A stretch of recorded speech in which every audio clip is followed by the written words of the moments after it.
સરોસે ખાતે પુલના ઉદ્ઘાટન પ્રસંગે ધારાસભ્ય જિલ્લા પંચાયતના ઉપપ્રમુખ શ્યામસુંદર મંદિરના મહંતની ઉપસ્થિતિ। ધારી તાલુકાના સરસિયા ગામ ખાતે પુલનું ઉદ્ઘાટન કરવા આવેલા જિલ્લા પંચાયતના ઉપપ્રમુખ મહાવીર બાપુ સાથે જ સરસિયા શ્યામસુંદર મંદિરના મહંત શ્યામ બાપુ આ સાથે જ ધારાસભ્ય જેવી કાકડિયા, જિલ્લા પંચાયતના સદસ્ય ઘનશ્યામભાઈ હિરપરા, તાલુકા પંચાયતના સદસ્ય પ્રતિનિધિ ભાવેશભાઈ મહેતા આ સાથે સમસ્ત સરસિયા ગામના ગ્રામ્યજનો મોટી સંખ્યામાં હાજરી આપેલ હતી।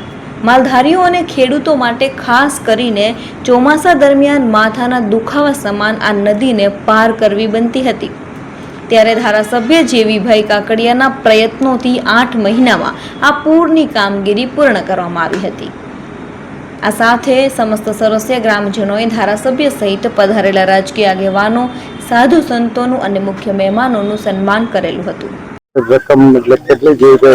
1 કરોડ રૂપિયા।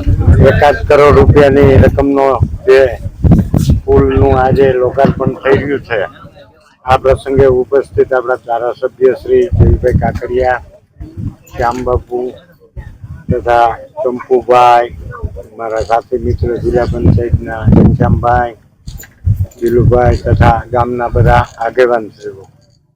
તો કે હું અત્યારે જોતો તો મેં કીધું આ રોડે કેમ પુલ, પણ આ ઓલા જેવું કર્યું છે જેવીભાઈ કે આ શરૂઆત કરી છે સાહેબને। હમણાં જ જાડેજા સાહેબને વાત કરતા હતા કે જે આગળ 2 નાલા પુલિયા છે, હું એવો ભવિષ્યમાં જળજીવડીનો રોડ ખુલ્લો થાય એવી અપેક્ષા રાખું। અને